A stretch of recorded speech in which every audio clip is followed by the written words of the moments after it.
প্রায় 2 বছর পর বাংলাদেশিদের জন্য আবারও ট্যুরিস্ট ভিসা চালু করল ভারত। রাজধানী যমুনা ফিউচার পার্কে ভারতীয় ভিসা সেন্টার পরিদর্শনে এসে এই ঘোষণা দিয়েছেন দেশটির নতুন হাই কমিশনার দীনেশ ত্রিবেদী। জানিয়েছেন আগামী 28 জুন রোববার থেকে ভিসার জন্য আবেদন করা যাবে। দীনেশ ত্রিবেদী বলেন, ঢাকার পাশাপাশি রাজশাহী, চট্টগ্রাম, খুলনা ও সিলেটের ভিসা সেন্টারও চালু থাকবে। ভবিষ্যতে আরও ভিসা সেন্টার বাড়ানোর আশাবাদ ব্যক্ত করেন তিনি। বলেন, ভিসা সেন্টারে শিশু ও শারীরিক প্রতিবন্ধীদের জন্য বিশেষ সুবিধা চালু করা হবে।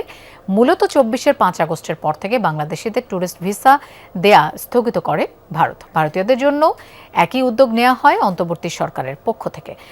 এই অচলাবস্থার অবসান হলো দীনেশ ত্রিবেদী বাংলাদেশে ভারতীয় হাই কমিশনার হিসেবে যোগদানের পর। ঢাকায় তিনি মন্ত্রী পদমর্যাদায় দায়িত্ব পালন করবেন বলে জানিয়েছে দেশটির পররাষ্ট্র মন্ত্রণালয়।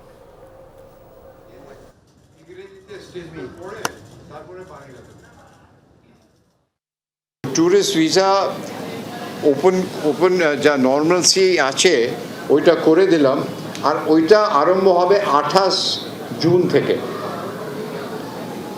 ওই নর্মাল ভিসা অপারেশন যাকে বলে for tourist visa, medical visa তো এমার্জেন্সিতে আগে সাবমিট হতো, ওইটা চলবে 5 সেন্টারে হবে। কিন্তু আস্তে আস্তে আমি ওই সেন্টারগুলো যা আগে ছিল ওইটা বাড়াবো।